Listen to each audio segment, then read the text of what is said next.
Hey good people, Batavia here. Welcome to my Chicago garden where we're headed for one of the hottest stretches of the summer so far. We have to get a few things done before my work day begins. We have to get some things harvested, get some plants protected, we have to get everything watered in before the heat settles in.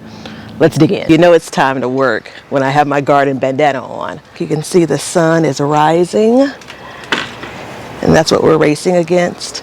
Kale is in the center. These are my collards. Here is, I'm just going to call it curly kale. I'm not sure exactly the specific variety. Cabbage bed, we talked about this last video. They're struggling.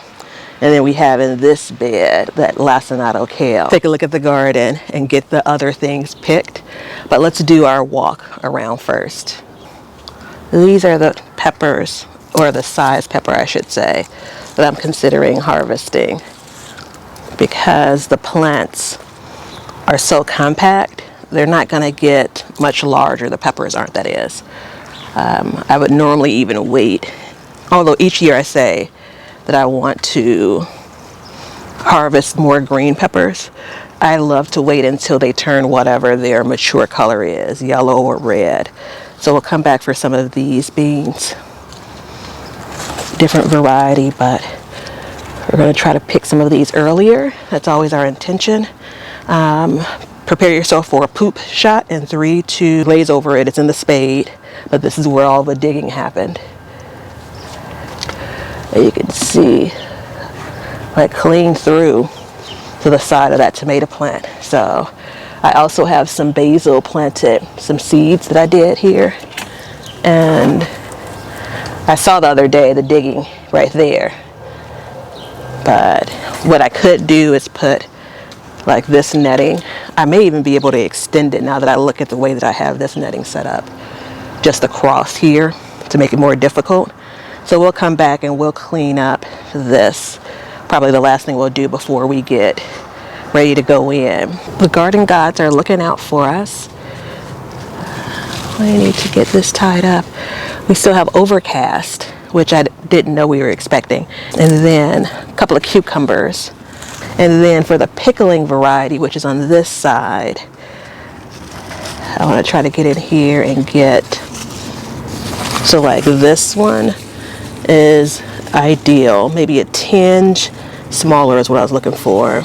I didn't look at the peppers and the onions. It's the first sign. You could see the red onion that's like right next to that weed. So that one there, we're going to pull. The neck is bent over. The rest of the onions, the Spanish yellow onions, still look pretty stout as far as the necks are concerned. And it's a nice size on there.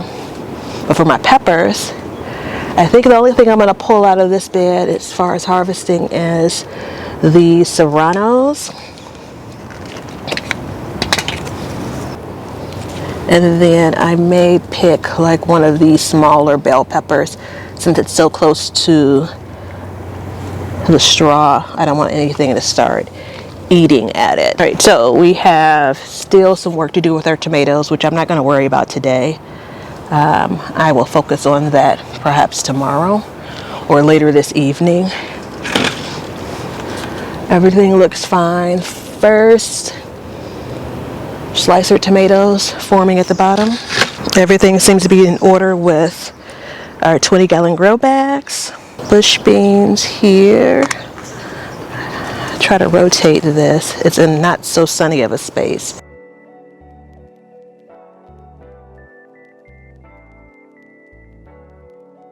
So the front yard, I'm just making sure everything is in order. I don't have a lot of work to do up here. I pulled out the broccoli plants that were here, and I meant to work up this space last night, plant something else in this space, maybe fall. I was again intentional about kind of the smaller things are going to be in the front of the bed and get the sun and not have to worry about being blocked out by the things that are going to be larger. So I'm going to pick the beets based on size. We'll leave some of the smaller beets. Actually, everything looks pretty big.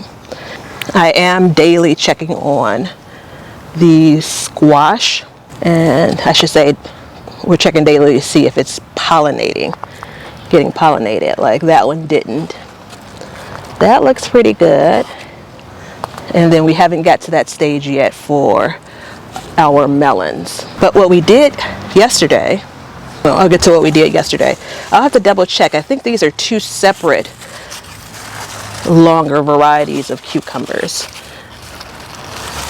So they seem to be growing about the same way, but different than the ones in the back. So I'm checking daily for okra. Oh, plenty of ants there. We took the netting off, and so this gives this space of time a chance to flourish. The netting is only on here to keep animals out of the space, and most times when the beds kind of start to fill in, the animals kind of leave the space alone. So we're hopeful that that will be the case here, but now we have a chance for the trellis to really fill in because there's no obstruction like the netting for the plants that want to climb. But in the last video, the full garden tour, I said we weren't going to get honeydew melon, and look. Oh, good morning. How are you?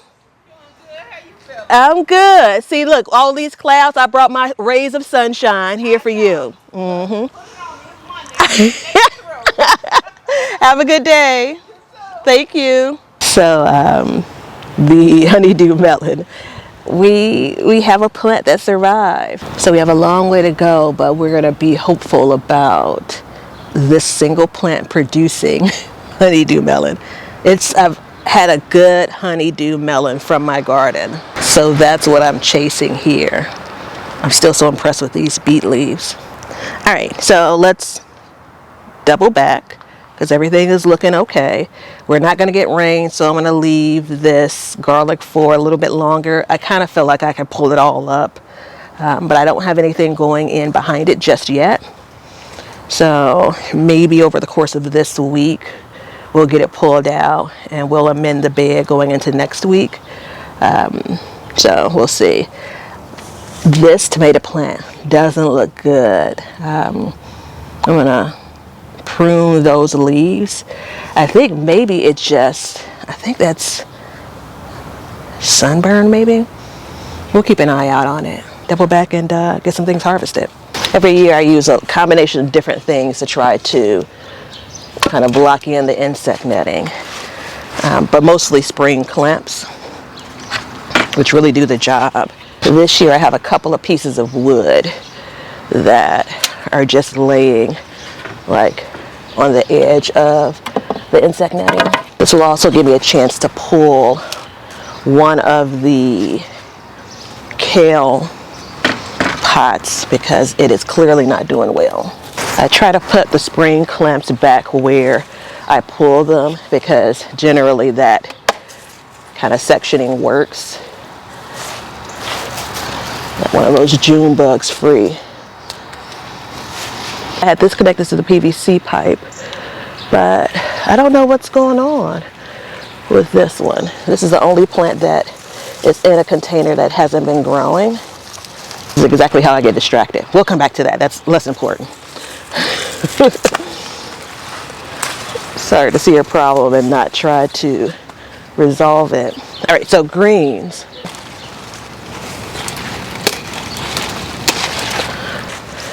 I don't always get a chance to say this, but immaculate. Let's see. So we're going to harvest a bit more from this plant.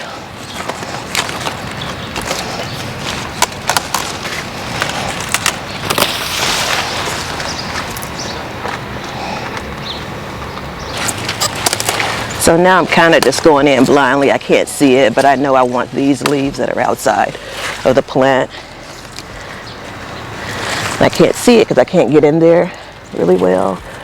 My back doesn't love the position I need to get in to get these greens.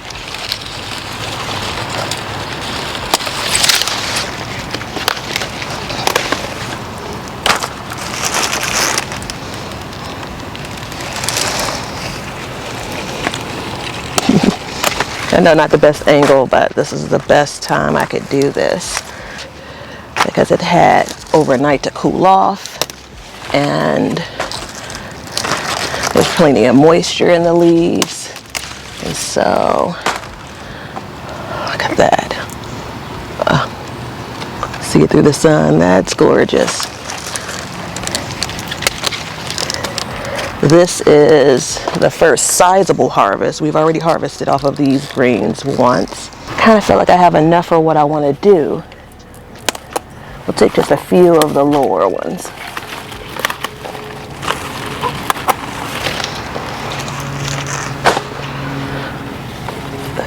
They're still growing nicely. I'm gonna take, I think, the collards inside because my box is full. So, oh, I'm running some cold water inside of the house. I want to make sure that we get those greens cooled off. I basically put the greens stem side down in the water, not submerging them yet, which had I thought about it, I would have ran the water, put some ice in it before I came out into my container. There's a different plastic container that I have that I'd be able to just bring the greens in, but that's okay. And I didn't do that for this either. But kale does a little bit better of a job staying firmer for some time. My initial plan when I went in there to start running the water was to just put the greens down to cool them off and then come back and get them cleaned up. But I realized kind of how warm the house was in comparison, and so we got those situated for now. We'll come back once we get some of these kale leaves picked and I get a few more sips of coffee in me. Oh, I forgot the hanging kale pots. I'm definitely gonna do this again. This would be such a great idea for, like, especially true spring and true fall gardening. Our bowl of curly kale, and this would be a really good time to actually do some fertilizing. You see how this ends up happening? All right, I'm gonna stay focused, get this covered back up. Maybe there's a day when there's overcast, which there are less sightings of the cabbage butterfly. We'll come back in and fertilize. Maybe not, but yeah. All right, we're gonna push ahead. Those June bugs don't want to be free. I'm trying to let you get out of this space. Before we cover the space back up, a quick look. Our collards, some of those could have been harvested. We left them. This is our curly kale, what's left. And then just a little bit of weeding and cleanup for our cabbage bed. So yeah. Now, the bright side is if I really feel like in a few more weeks these aren't heading, and I haven't had experience with, once the weather cooling off, them actually coming to a head, I may end up just harvesting what's viable from a leaf perspective, eating that, and then replanting this space. So that is an option.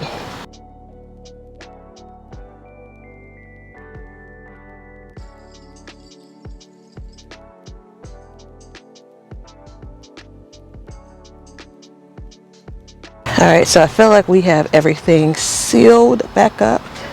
Thing is locked and ready for protection. Bugs are definitely out. Got my clippers here.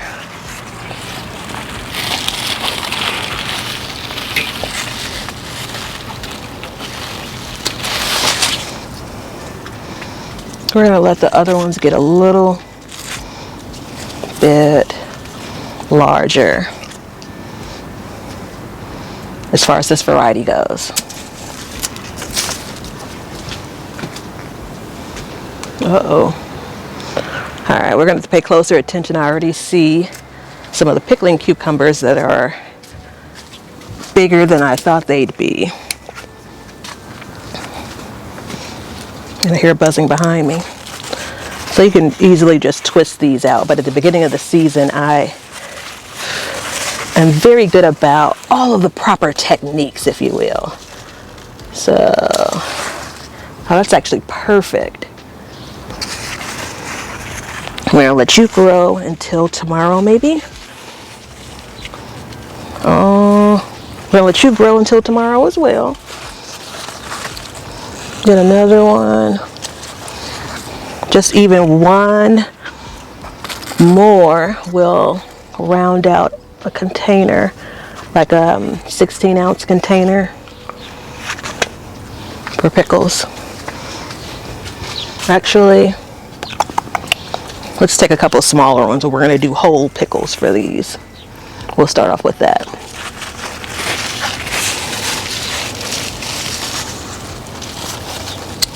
Because if everything continues in this way, which you got to keep in mind, we're going into a hot period, and while cucumbers like heat, there still is the danger of the plant suffering. These will be our first pickles for the season. We'll do another good look around here. I noticed some Japanese beetles on the bean plants, and I'm keeping an eye on those. I got my jar of soapy water out here that I'll just hand pick those if I continue to see them. All right, so our beans.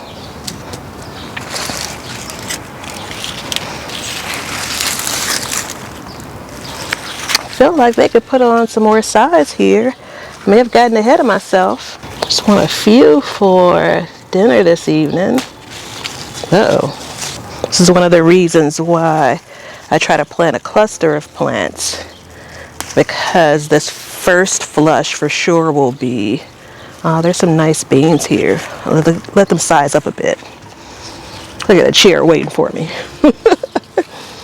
All right, so I've never grown this variety before, so I'm not sure what size I want them at. I mentioned this in the previous video. It's recommended that these are harvested when they're smaller, but I'll take a few at this size, and then we'll let a few more get larger, and we'll figure out what we prefer for this particular variety. I like the look of the bean though. All right, we only got literally a handful, so we're going to go and look at another plant that I have.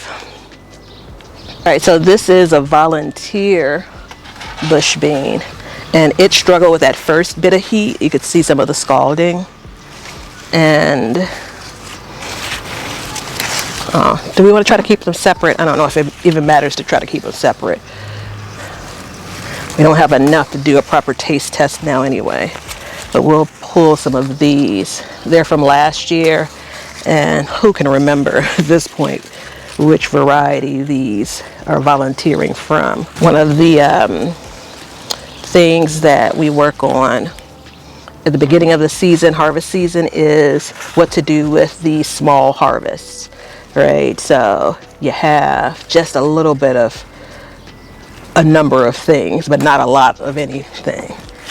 And you don't want to leave it on the plant.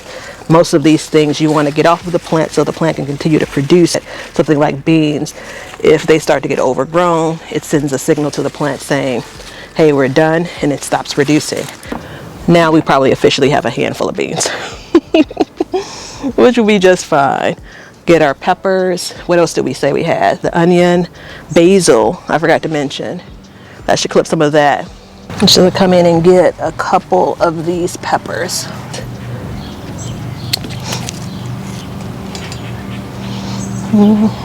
Serranos. One of the first things, smaller peppers generally are going to produce faster and mature faster than larger peppers. Hot sometimes don't though, they take longer.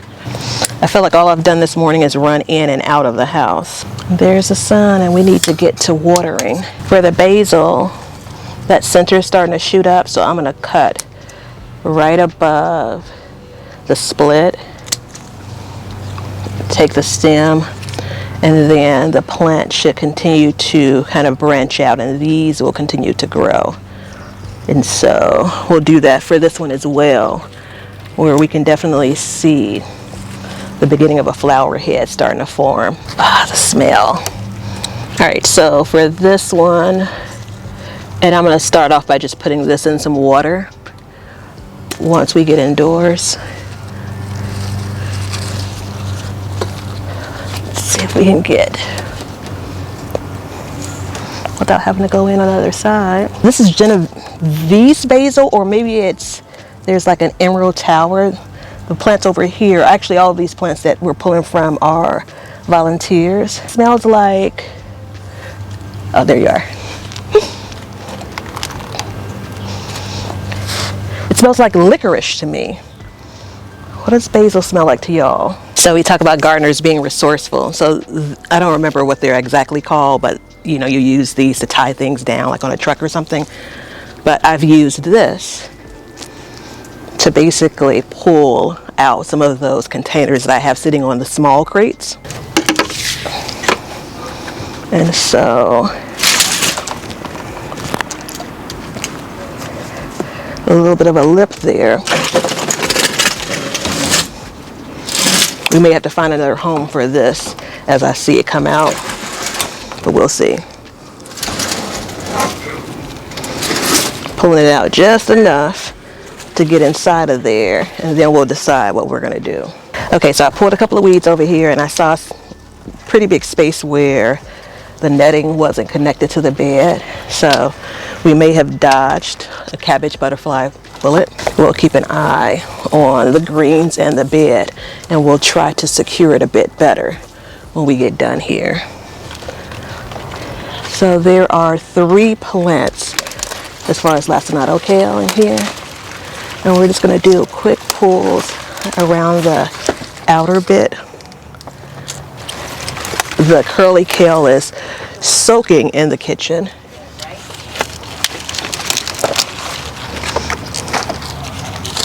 I got these a couple of years back from the Dollar Tree, and it does a pretty good job. Although I've broken a couple over the years. I'll just give you a little bit of height here. I was just talking to my neighbor off camera about going on in her backyard to pull some weeds that basically grow up between the fence and the cage baby, but they're super hard to get to from my side. And so she's always been kind to me over the years, and her landscape people are going to come today. And so I'll keep an eye out for them and see if I could get over there when they are, or just before. Oh, this looks so good. I don't know if lacinato kale and curly kale, I don't know if I taste that great of a difference between them. Like, this is the only leaf I see some damage in, and this looks like an older leaf, and that's probably from when they were initially planted. I don't know if there is that great of a difference in the taste, but growing them, I don't know, they both are beautiful to me, and I do enjoy both raw. I don't know if I've ever had lacinato kale cooked. I always eat it raw. But curly kale, depending on how you want to cook it, it'll taste just like some other greens that you'd cook, or close to them. We're just going to limit it to this. Our A-frame really worked out because it allowed us to be able to have the greens grow straight up and not have to worry about like the frame curbing on top of them. So really pleased that I finally set that up, and this was almost a trial run to see how it went, trying it in a smaller space. So yeah, lighten the load as we go into this heat. The stems in some water, and then deal with them probably once I get situated for the day. Okay, so outside of string and kind of gardener's tape, I also use these clips. So I think it was off camera, but I started clipping the bush cucumbers from this container I have. And so these work, I think, better for tomatoes, something that's more stout and that could fit through here. I like these clips, and they come in different sizes because that little center here, you can actually pinch whatever you're clipping it to. And it holds, I think, better, especially for something that's kind of wiry like the cucumber vines. So we're gonna see if we can do that here and clip it to the, yep, to the poles here. All right, so we were super smart with pulling out the container, but we kind of have to use just regular old power to push it back in. It's not as easy to kind of drag it based on the setup here. And at this point, I'm just going to push it back to where it was, and we'll figure out the rest later. So again, we're not going to get inside of this little bed for quite a while, so I'm not so worried about that. I'll just have to keep an eye out on how this grows as it continues to grow and produce cucumbers. So sliding. See if we can get it back into the corner. All right, that'll do. It's not exactly the way it was, but it's fine for now. All right, so all we have left is to pull the onion, water back here, go up front, and we'll, I don't know if we're gonna get to the beach today. The kitchen counter is getting kind of full, so. All right, we'll water around the onions.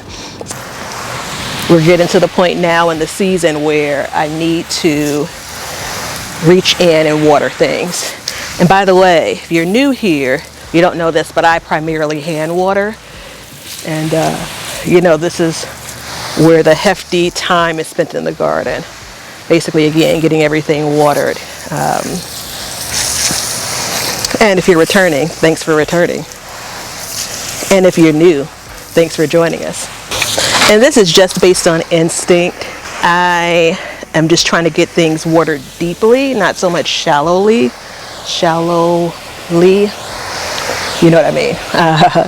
And give them a chance, especially the leafy green.